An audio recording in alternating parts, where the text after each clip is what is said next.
Just described is something that I rarely ever see. What I see is on page 38 of the schedule report, a graph that has a line and a little mountain in it. Mm-hmm. Then the risk analysis says your project's going to either be, if it's the GC pumping out the risk analysis, right on time, or if it's the owner running the risk analysis, 3.5 years late.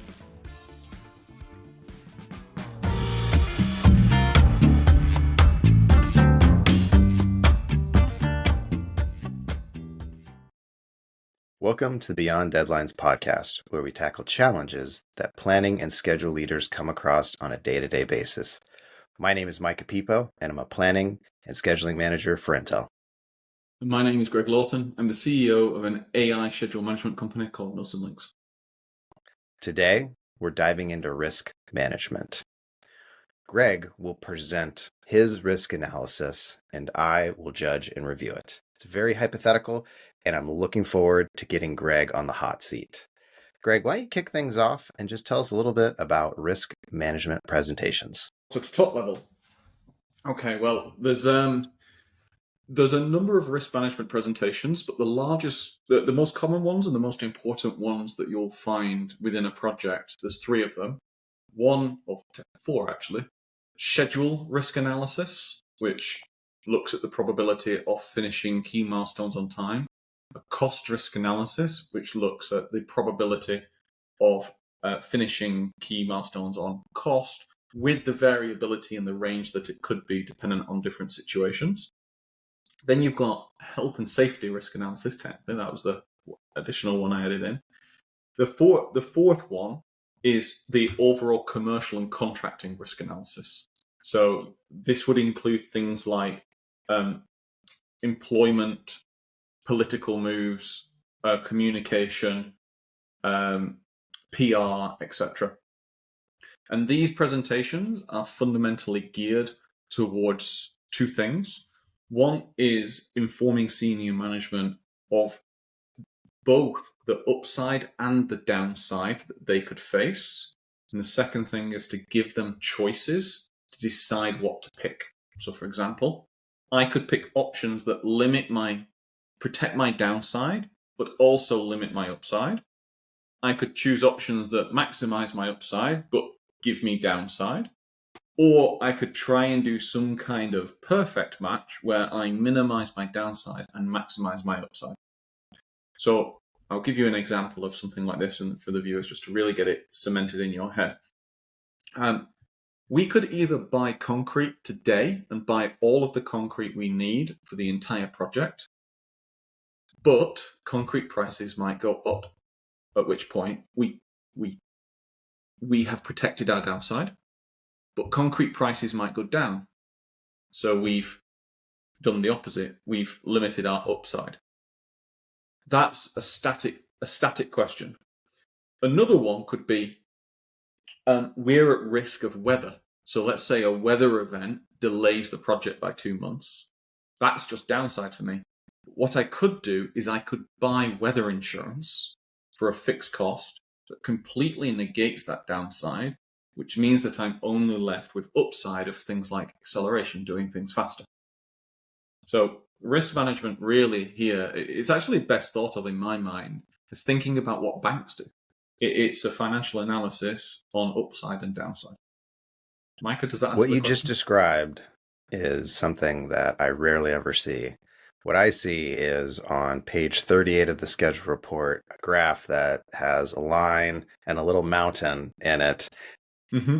Then the risk analysis says your project's going to either be, if it's the GC pumping out the risk analysis, right on time, or if it's the owner running the risk analysis, 3.5 years late. Yeah. Well, yeah, we can take from that as you wish. I think in this that from what I've seen in the industry, risk management was a very immature function that has become mature very quickly. And I would say that there is a large spectrum of education. There are incredible risk managers that I've learned risk management from who, to be honest, could walk into the city and do stock trading if they wanted to. They're that good at it. And there's people who fell into risk management because project management was a bit too hard. So they, instead of filling out all 20 slides each month, they only have to fill out 2. I'm Yeah. sorry to sound harsh, but you know, everyone listening to this knows they've met both of those people. Yeah, absolutely. Well, should we crack on and dive into this risk presentation? What's your fictitious company name that we're doing this for? Peepo Industries. I work for you. You're boss man. Oh no. Oh no. I'm very And you've nervous hired now. a lemon today. Oh geez. All right. Throw this up. Let's rock and roll.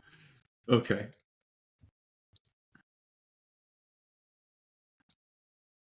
So just for everyone watching this, Micah challenged me to this about 3 minutes before this show. My slides normally look better than this. I have to caveat. Oh, funny guy, funny guy. Yeah, Starting funny off the guy. jokes. What he doesn't know is I edit the episode, so this will be removed. For everyone listening, I screenshotted Micah and just said a presentation for this guy, and it's Micah looking upset at the camera. Yeah.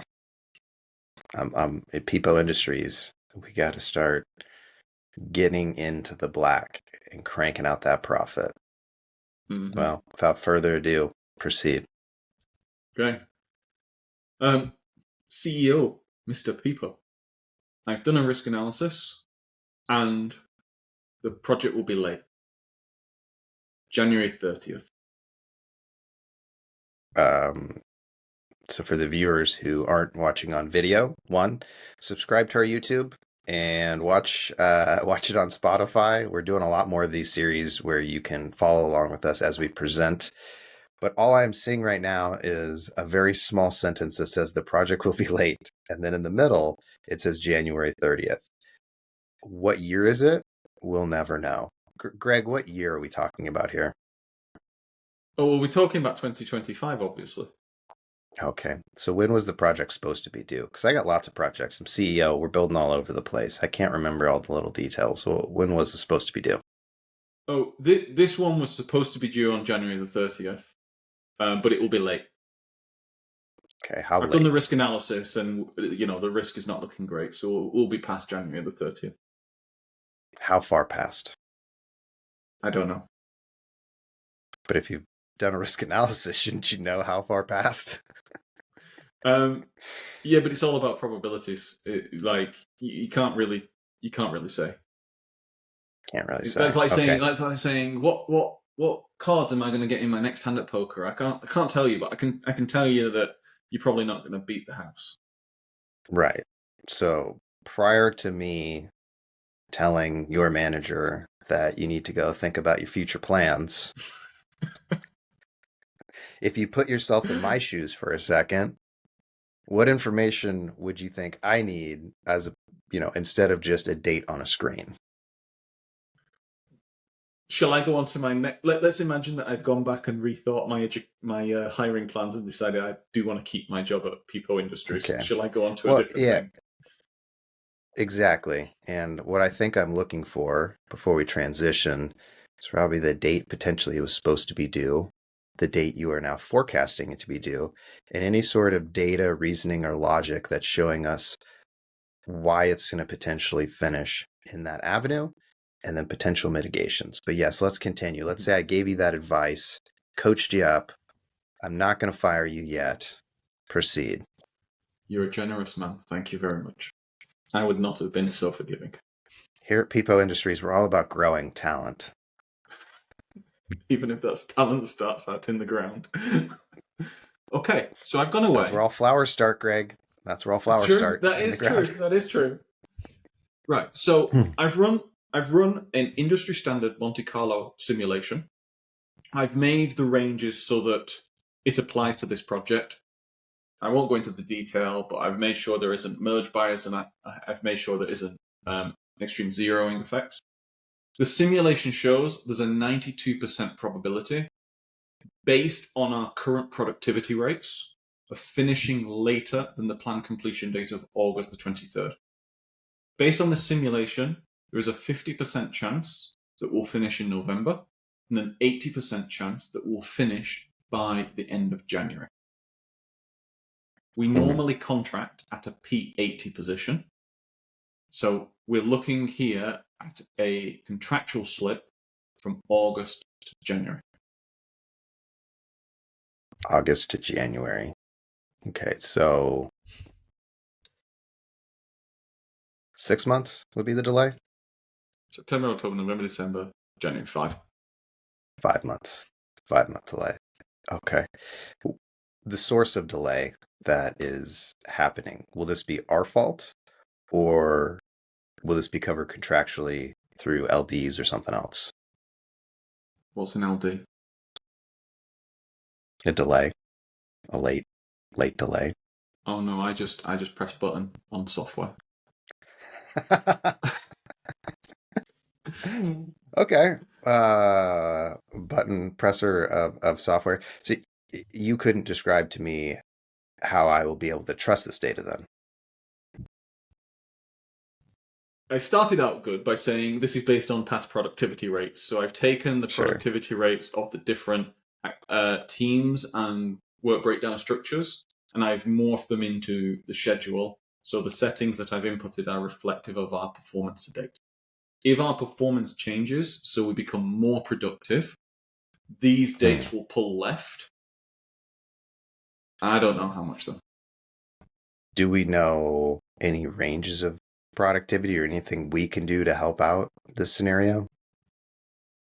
Would you like me to go on to the other ones like I've done another good job, or shall I still pretend Yeah, like I'm and a I think fool? it's just I think I forgot to describe the chart I was seeing. It's basically your standard risk chart that shows your distribution of delivery dates. And then there's a little graphic in the upper hand, left hand that just describes what Greg said initially.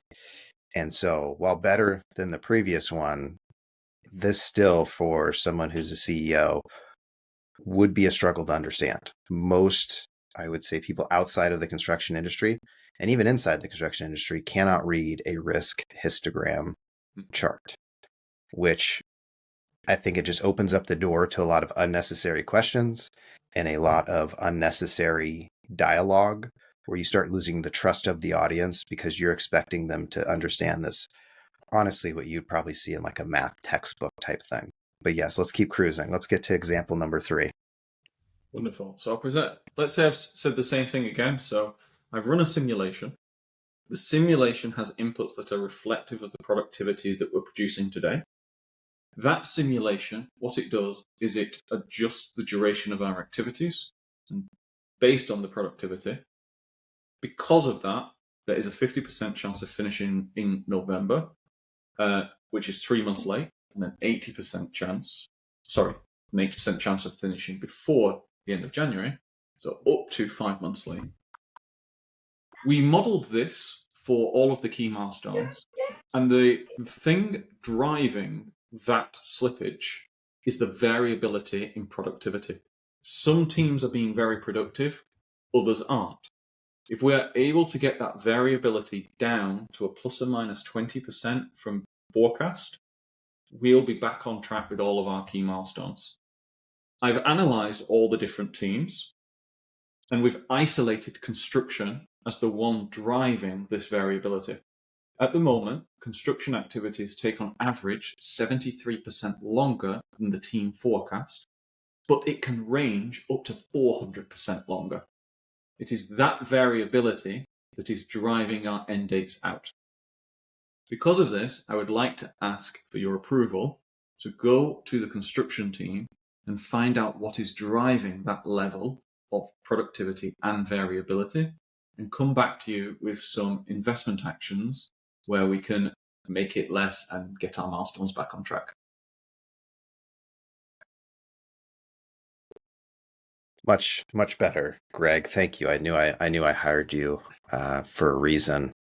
I just had my son, who's the secretary of our company. I have a family business here, and he's extremely excited because it's Super Bowl Sunday and he's a massive Chiefs fan. So go Chiefs, which also makes us a Taylor Swift fan.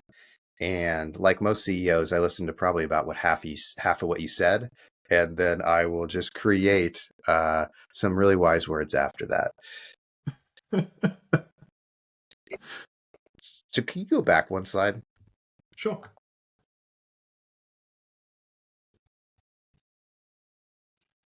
Can you explain to me the line chart really quickly? So the line chart here, what I've got is our projects. The most important thing in our projects is our level 1 milestones. We are paid based on our level 1 milestones. Cash comes in the door when we achieve these. The yellow line is the level 1 milestones forecast at a pH position, so 8% probability of these dates occurring. And it shows that profiled over time with the delivery dates being much later. The blue line is our baseline. That is what we've actually contracted, and that is how our cost model is based up. So we're expecting cash flows coming in at that point. You can see that the yellow line is much later than the blue line, which will create cash issues for this business. The green line is with the risk mitigation actions implemented and successful. The green line is not perfectly overlapped with the blue, but it's within variability that we can cope. So what I'm showing here is unmitigated risk, which is yellow, and mitigated risk, which is green, against the profile of our milestones that we've agreed in the baseline. Excellent. What is it going to cost me to bring those lines together? I can't tell you that right now because I don't know the source of what is driving this variability and low productivity. I need your approval to go into the construction team and do that survey and find that out. I'll be able to come back to you in about 2 weeks and give you the top drivers of the lack of productivity. Just off the top of your head, though, what sort of drivers would you initially think are going to be there when that report comes back? From my experience, the top 3 drivers are coordination. So for example, tools being available, job cards being available, and instructions being available at the time that the team needs to start executing. The second, if we're doing outside works, will be weather. So weather can have a very large impact on this kind of thing. And the third will be actually availability of access, equipment, permits, or people. So typically the start date of activities can be pushed out significantly, or the duration of activities can be pushed out when the actual core permits or access can't occur. Now, thank you very much, Greg. I'd like you to keep me updated on how it goes. I approve your request to go analyze the construction team. And if anything arises between now and then, please escalate. This project is extremely critical to our portfolio, and I'd like to know how we're trending on it. Wonderful. And I'm not going to fire you yet. Yeah. But if you to be don't honest, I look at this presentation and think this is distinctly average. We can talk about what a top notch one would be. Yeah. One of these days, we're going to have to do our homework prior to the episode and bring in something that wasn't created in 6 minutes. 6 minutes beforehand with a crying baby in the background. Oh, yeah, you got a crying baby. My son came in because that game. He's all pumped up, and my daughter had a football helmet on when she walked by my office window.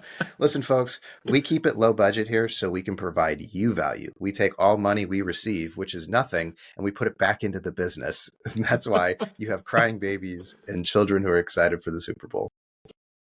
Look, I would like to speak on risk for a moment, like for the listeners, and you know, after working essentially in risk for over a decade now.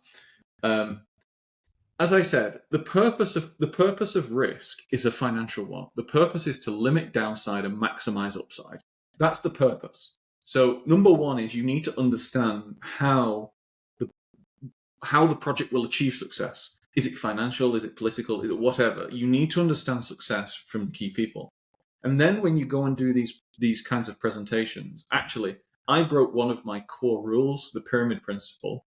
I would have just gone in and gone, Micah, it's lovely to see you. Look, I need one thing for you today. I need you to authorize me going spending 2 weeks with the construction team. The reason for that is based on the current productivity rates, they're looking like they might slip the delivery date. I need to go in there and understand why and come back to you with some mitigation actions. I'd have just gone straight in with that, and then I'd have had a presentation if I'd needed to. The other element that I'd say on these risk charts is that risk, there's this saying in risk, which is risk is everyone's responsibility. Yes and no. Of course, risk is project manager's responsibility and engineer's responsibility, but they're there to consider the variability within their specific domain. If you're in there as a risk manager or a schedule risk manager, it's your job to consider the whole and basically hold yourself to account for the performance, downside or upside of everything. So I would actually say you need to be on top of all of the data and on top of the modeling. And to be honest, know the techniques to get things off the books. So for example, I'll give you a perfect example of an incredibly bad risk register. 10 risks. 9 of them value 10,000 if they happen. 1 value a million if it happens. Therefore, all of them, let's say, are 20% probability. Therefore, we need a risk budget of 200k. Like, what kind of rubbish are you talking about there? Because either 9 of them happen and you've got over 100k left over and you're like, that's cool, or the 1 million happens and you're massively under budget. What should happen is you have a risk register of equal amounts. So I'd have the 9. And then you go to Zurich or AXA or someone else and you buy insurance. And you get it off your books. No one wants to sit there with a million francs, euros, or dollars of risk on their balance sheet. So you get that off. That is about limiting the downside.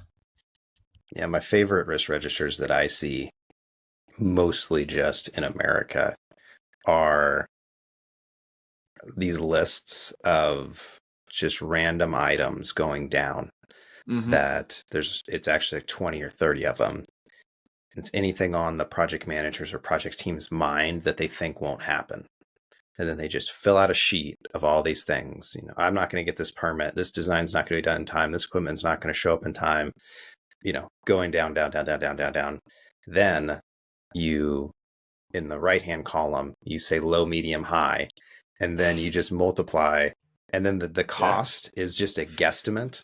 So this equipment doesn't show up. It'll cost me 1.5 million. Every number is perfectly round and either 500K, 1 million, 1.5 has zero tie to the schedule. And there's actually no further analysis done and very little mitigation can be done. And most often than that, because a lot of times they're naming problems that are gravity problems that in and of itself, if there's no mitigation to it at all, does it actually belong on a risk register and should be tracked as the hottest item? And then on the flip side of that, there's nothing that's brought in that isn't just an idea of someone's in their gut of what they're feeling. So no one's actually looking at the schedule and saying, where is this risk in the schedule? How does this tie back into it? Those are my favorite, least favorite risk registers. You're spot on there. For me, it's about lethality. And before all the risk managers start emailing me aggressively saying that, well, there's probability involved and, the actual impact equals probability times. Leave a comment on our YouTube page or on LinkedIn if you're going to get in contact with Greg. It actually helps our show out. Criticality equals impact times probability. That's kind of what they'll say.